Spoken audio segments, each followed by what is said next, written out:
मैं पूनम राय। आज हम लोग मेरे संग की औरतें मृदुला गर्ग द्वारा लिखित इस चैप्टर के अगले पैराग्राफ को अध्ययन करते हैं। जैसा कि लेखिका की माँ जी अर्थात उनकी परदादी ने मन्नत किया और उनकी माँ के 4 बहनें हुई।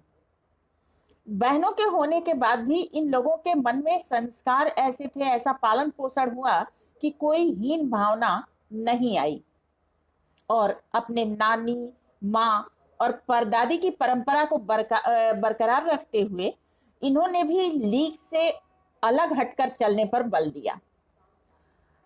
लेखिका की सबसे बड़ी बहन का नाम मंजुल भगत था। उन्होंने लिखना बाद में शुरू किया और बाद में का मतलब शादी के बाद, और पति के नाम को अपने आगे लगाया, इसलिए वो मंजुल भगत रही।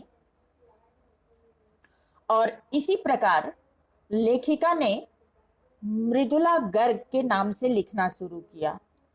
मंजुल भगत का बचपन का नाम जो घर में पुकारा जाता था वो रानी था और लेखिका का नाम उमा था। इसके बाद इनकी जो तीसरी बहन थी चित्रा, जिनका नाम गौरी था। कुल मिला के 5 बहनों के बाद इनके एक भाई हुआ। चित्रा के बाद 2 और बहनें हुई, रेणु और रचला। इन लोगों के एक एक ही नाम थे और इनके भाई जिनका नाम राजीव था। ये सभी लगभग सभी लेखन के क्षेत्र में आ गए, सिर्फ चित्रा और रेणु को छोड़कर,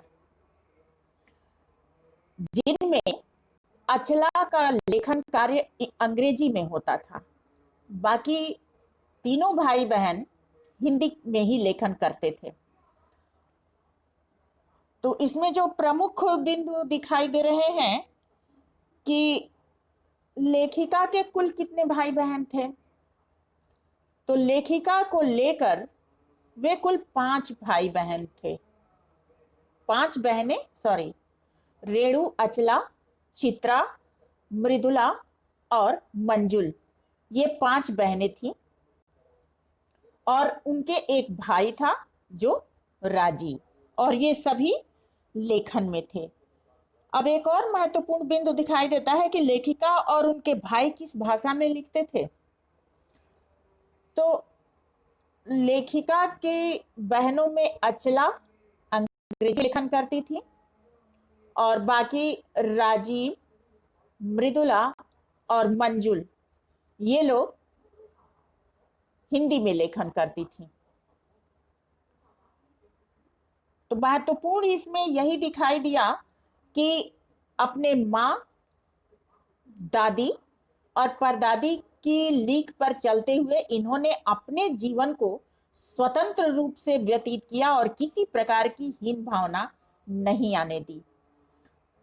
तो आज के लिए इतना ही काफी। नेक्स्ट वीडियो में अगले पैराग्राफ के साथ मिलते हैं, तब तक के लिए